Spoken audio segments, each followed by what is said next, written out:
Welcome back, Stay Gold fans and friends.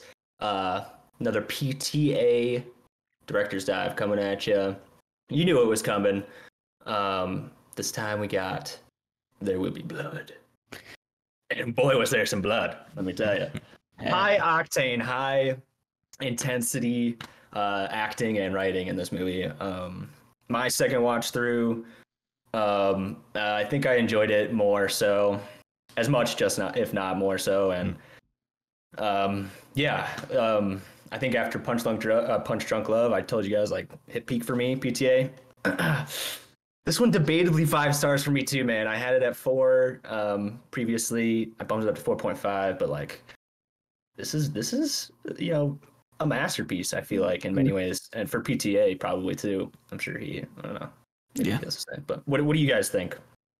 Matt, what was your experience? You're a little lukewarm on the PTA train, sorry, limo. There we go. Yeah, in the stretch. Well, I mean, this is like halfway through. I think I've crested the wave, I've crested the negativity wave because this movie is fucking phenomenal, man. This is a great movie. I think I honestly, I was like ready to give it 5 stars immediately after, honestly. So I think I've hit my sweet spot now. I knew I liked Punch Drunk Love before, and I really liked The Master. So now we're like right in between those, and I think he was fucking firing on this one. This is obviously his most like awards acclaimed movie, I think. And I think it deserves it, honestly. So this is a great movie. PTA, great job, man. Good job.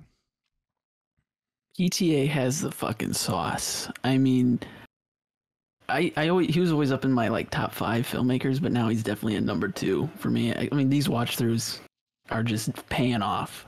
I've seen this one before and I had it at 4.5, but I don't know why, because this is clearly a 5-star movie, and it's just it's phenomenal. The story, I mean, how it's paced, it's like 2 hours and 40 minutes, but it feels like fast, and like it's just breeze, man. Yeah, and it's just dialogue, and like there's one fantastic action sequence, and it's like that whole time with the clacking of the stuff, and then it just turns into this huge thing, and you're in it, you're leaning in. Yeah, it's well paced. Yeah. It's just so good. And what's the most interesting part of this watch through, which I guess my first watch through, I thought like, oh, big oil kills religion. Here we go. Big, whatever you want to call it. Big business kills religion. I was like, oh, this is a capitalism and religion thing, right? Like that was my first. Yeah.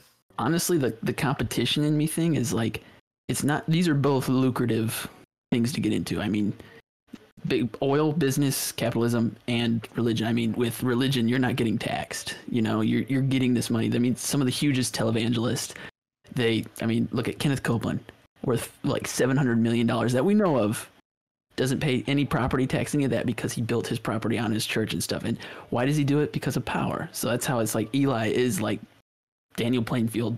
They're the same, Yeah, man. And that's just such an interesting concept of like, you look at Eli and you think, oh, well, he's just trying to spread the good word, but really he's just as evil because he's willing to give up his principles by the end of it for money, for his church. I don't know. Yeah, what's good is that Daniel the whole time will admit to you that that's what he cares about. That's what he's striving for. He'll admit the whole time, and Eli is the one that's all about, it's God. I'm just a vessel for him. And that's a great conflict set up between those two characters, ideological, and also just like in the setting. They're kind of like both vying for different power levels or different ways of control. So that conflict obviously is central to the movie, and it yielded so much. Oh, yeah, that was awesome. I read that Paul Dano was originally just cast as Paul, the brother Paul that like tips him off. And then ended up replacing the guy they had originally because couldn't go toe to toe with fucking Daniel Day-Lewis. Yeah, right. I guess, right. Yeah. So it's cool. Just biting Paul Dano, we knew it from Swiss Army Man. The guy's got and the Batman. He's got a spark. He's a good actor. He occupies a very like specific space as an actor. Yeah. I don't know. He's got a very unique. He's never like a forceful actor. It seems like he kind of just lets his own persona speak for itself in the characters that he chooses. He's a very unique actor. I wouldn't say he's like the most dynamic in this movie. I just don't feel like I was as engaged with him, obviously, as I was with Daniel Day-Lewis, but I think that might be part of the reason. Like, Daniel Day-Lewis is commanding every single scene in this movie, obviously. So it's pretty hard to compete with somebody who's shoving mud in your mouth and shit like that, you know, but he does his best to like keep up there, you know? Yeah. Oh yeah. Yeah, when he's slapping, they're both of them like slap the shit out of each other at one point or another in this movie. Yeah. Yep. And they're both powerful scenes in different ways. It's just like it's like as soon as he's done like being baptized or whatever, he just like the first thing he says is like, "We got the pipeline." Yeah. It's like, so oh, fucking good. It's like means to an end. This guy. The restraint he has in that scene is just so. Like, it seems like he's okay with it, but you can tell, like, after a while, he's not fucking ready. He's about to, like, let go and fucking fight this guy. Like, hurting underneath. Yeah, this guy's, like, fucking bubbling. Yeah. I mean, you can see that a lot with Day-Lewis in this whole movie, just, like, that hidden seethingness, like, angriness underneath, you know? Like, it's really good. I think the first, like, hint of that, one of the better scenes, obviously. I mean, they're all fucking good. There are a lot of good scenes in the movie, but when he first gets to the ranch, and then he sits at the table with the dad and Eli like ups it to 10,000 or whatever. It's like he's got his business facade, and he's got it unlocked. You know, he knows what people are looking for in that, and the slow like trying to battle wits with Eli at the table without losing that facade. That was like the first like inkling into like the conflict and and that was very, very well done, I thought. So. Yeah, for sure. Yeah, I'm amazed at like how complex and like compelling like Daniel Day's character Daniel is in this movie. Because like I don't say like the first 10 minutes, 15 minutes, like not a word spoken. You're just 14 minutes of silence. 14. I was gonna say it's like 15 minutes long. And it's just we're just with him at first. I found like throughout this movie, there's so many metaphors. This movie's like chock deep metaphors throughout this movie you can pull from, like, if you want. I found like watching through it, I was like, holy shit! Like I was just picking up like new things. I was just like reading into stuff that maybe probably wasn't, but I was just like, you just pick this movie apart. But I loved at the beginning. It was like this. I found throughout it, starting from the beginning, like this movie is like such a story on like what ifs, you know, or like what like one choice or one thing happening differently, like probably could have like changed a lot of like how things would have turned out, you know. And it was like from the first thing when he's in the hole with the other dude, like, and the other dude dies, and that was the dude's kid. He now has to, like, you know, sparks where we start with him and his son now. But like that could have been a total, you know, if he had died and we stuck with the father and son from the, you know, whatever. But I was just like, multiple moments like that hit me. I was like, oh, he could have just let Eli bless the fucking well, right? Yeah. And like, who knows? What a fucking knows, badass move right there. When he just looks at him, he's like, I named it after this girl that gets beat for not praying. And he's like, all right, won't be long. It's like, fuck yeah. Yeah. Like, who do you root for in this scenario? I mean, do you root for Daniel? What does that say about you for rooting for him? But like, shit, how can you just, I don't know. How do you choose? Yeah. So many moments where you're like, yes, this guy, like, I get this guy, like, I'm with him. And then, but and like so many other, like, later with the son and how other things unfold, you're like, man, bastard in the basket.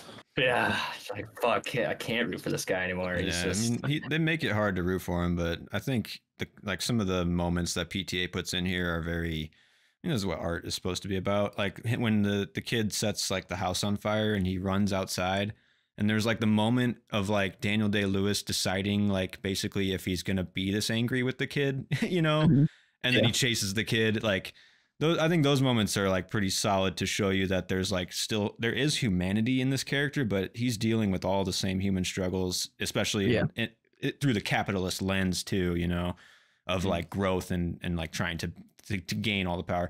I think it's just like brought it all home with him too, you know, in a very relatable way still. Strange for me. I don't know. I instantly related to Daniel, and I was still on board with his flaws. They didn't turn me off to his character. They actually made it like deeper for me because this man was dealing with real stuff, you know. So and like the when he gets those cracks of humanity, you know, you can see him just stifle it down. Like when he's saying I abandoned my child, and he like starts to like get choked up, and then he's like, fuck, I'm doing this for the pipeline, you know. And then he just straightens back up. Or when the final sequences when he's like hugging his son, he like pushes him away. It's like, can't get too attached, or, you know, things like that. I don't know. It's like he wants to have that relationship with his son, but at the same time he has to keep reminding himself, no, he's just a pretty face to help me get business because I have an end goal. I think another good scene to show that too is like there's the turmoil that he did abandon his son, so he finally brings him back, and then the first scene they like sit down, have a meal, sees like his rivals across the room, and like he just can't shut it off, man. He's like, I gotta fucking say something, and his kid doesn't matter as much as he thinks, it's he needs it in the moment until he has like the next like thing, and then it's completely gone. So yeah, fantastic. Yeah, I think his character is like such a great study of just like vanity, in humans, and like the volatile nature. I mean, this and the time period like has a lot to do with it. Obviously, the set is massive, but it was just like, it's just a real person set in this time period, like doing a dangerous and shitty job and like conning his, like trying to make it, right, like that kind of thing. I think this is one of the most like interesting times for like US history, especially, I guess. Like it's where like there's the hint of like industrialization of what we're like familiar with, in our modern time, but you're still like stuck in those like 1800s, like traveling west, barely like civilization kind of sprouting up stuff still. I don't know. I just love that time period where it's like humanity's like shifting into like industrial time, but we haven't really figured it out yet. And you see like the 40 years of growth in this movie, and that was really cool too. That was a big, like, just watching how the oil industry started was like hugely entertaining, honestly, and that like added to it this movie as well. So you can tell like PTA did his research too, and like how intricate it is to do all this stuff, and it's just super cool. Yeah, even like Daniel's character, like basically designing those things, near the beginning. He's like this dude has a hand in like revolutionizing this industry. Yeah. It's like very immersive. Like when he's mining for silver in the beginning, it's just like very cut and dry. This is how you mine for silver, and now you learned how to do it. And then it transitions to oil, and you learn how to like, you're just very on board with like the process. At least I was pretty quickly, and how it builds and snowballs. And as soon as that first spike went into the ground, like they're pulling it and they drop it, and Daniel's Lewis, he just like gives him that look, like, I think this is it. Like, I think we got it. And then it starts seeping through. It's that scene when everything's burning down. He's like, "What do you look so sad for? We're sitting on a whole ocean of oil." Yeah, like that's a awesome scene. And if you're looking for a metaphor, look no farther than like fire getting shot out of the earth. Like, hell on earth. Easy. Yeah. While it's chaos around him. That's such a good action scene. Like, I don't know. I mean, I consider it an action scene just because like it's intense, and it just I don't know. The score was so perfect, and such a good scene. The strings added so much for me, just like those high like ambient strings, revving shit up. Especially like when the kid goes deaf. I don't know, like that's part of that whole scene is I love, like, he's bringing his like trying to help his kid, and there's this just like spire of fucking hellfire going on behind him. Like, I don't know, that scene just encapsulated so much of like what this movie is, I feel like, on so many levels. And at that point, that's when he decides, oil's more important, because he leaves his son like damaged, and he's just like, all right, go I need out to and fix like this. admire it. Yeah. He goes to fix it, but like I was just like, this dude just like, this son is a means, like everything is a means to an end for this guy. So I don't know, I'm super glad we got to watch this one again. It was definitely worth the rewatch. I enjoyed it like so much more this time. It's so good. Yeah, this is my first time, and this was like a pretty big white whale for me, because when I was like kind of getting into movies when this movie was coming out, and I just remember like No Country for Old Men and There Will Be Blood. When these two movies came out, it was those two movies this year. And honestly, it's a hard choice for Best Picture. I can understand why No Country got it, because that's a fucking phenomenal movie. But man, this is a great movie too, and that's two hard choices for Best Picture that year for sure. Talk about a good year for fucking movies right there. Imagine just being like, imagine if that was now. You know how great that would be to just experience that much, I don't know, greatness at one time. Man, time machine. If I had a time machine, there would be like going back to the golden era of, or just like visiting the different eras of Hollywood would be very cool. And I mean, see it, like I can imagine this movie in theaters, and like with a decently packed audience. Like this movie has to be a fucking experience, man. People coming out of this movie like sweating, like I don't know. I saw God and it was PTA. Yeah. Yeah. I mean, also, I think what really endeared me to this movie, and I think it's like a good thing to strive for any writer, is to really nail the cut to credits, man, because the final line for this movie, "I'm finished." I mean, I'm finished now. that's like that's encapsulating of the writer, that's encapsulating of the film, that's encapsulating of that character's journey, you know, and it's like double weighted with him being finished career wise and him like literally being done with like trying, you know, stuff like that. I don't know, man. That's one of the best like final lines, and I gotta say that another reason why it kind of like livened me up was I felt a little bit of like Kubrickian, like some touch there of like that cut to credits being like Kubrick's little smirky fuck you at the end of his movies, you know, like I don't know, maybe it's not, maybe it wasn't Kubrick for him for PTA for this one, but maybe I'm just that man just like hit me somehow, but I felt the link there and it just shot the movie even higher for me. So you know, I don't know. I feel that, man. I feel like after you've seen Kubrick, I feel like, and probably other filmmakers as well, it's like you're bound to like insert some of their language. For sure. I mean, I'm assuming like someone like PTA, a prolific filmmaker, is you know, is their influence like well there first, yeah, and I'm sure, yeah, if not intentionally, it's just naturally there, right? Yeah, it's just a very powerful cut to credits. I think like Kubrick did a lot of like good work doing that, and it's good here too. So. Yeah, I had a note. I had a note though that this is maybe the only PTA movie without Philip Seymour Hoffman before his death, obviously. But I don't know. I was like, man, there's something a little missing here, and I was just like, oh, it's Philip Seymour Hoffman. I haven't seen him yet, you know, and. Could have made a good oil man. Yeah, he could have been a little side character, you know, that helps him with the oil job. Or I was wondering though, like because this is like a very prestige PTA movie, did he maybe want to like only kind of boil down to those few and leave Philip out or something? You know, I was just So what I've heard was that he wanted this to be like his new leaf. He wanted to show like he can make something like prestigious like this, not like step away from the multi-person like style of telling stories and just show that, hey, I have the chops to, you know, fuck around. So nice. Yeah. That's my understanding of why he's like stepped away from his main like cast and all that stuff. Hoffman will be back though in full swing for the Master, so he got him a role for that one for sure. Sir. Yes, sir. Yeah. But this was a great film. I'm glad I'm like coming around to it. You know, this one too, especially I didn't really write very many notes because the experience like washed over me so well. And that's how you know it's a good movie, man. You really just like let it kind of take you. And this one, I would find it difficult to believe that most people wouldn't like this movie, honestly. So. Yeah, for sure. It's a lot to chew on too. I've been chewing on it since I watched it, you know. So it's just like I don't know. So good. Deep, man. So deep. I had the thought, I was like, this is a movie like I would show to people because I feel like or like at least recommend to people because it's like just like strap in, dude. Just like give this a chance. I think I don't know, like it's got a lot to say, this movie. I think PTA does in general. I think with Punch Drunk Love, I was like that solidified my understanding of PTA's voice as a filmmaker and a little bit of his language. I was like, all right, I'm in. But I definitely struck oil with this one, eh? Definitely. I'm an oil man.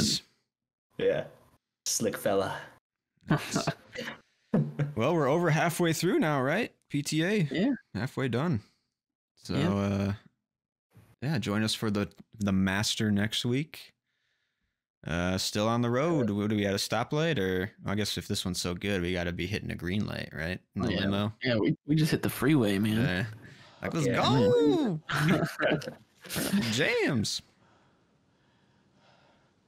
I'm finished.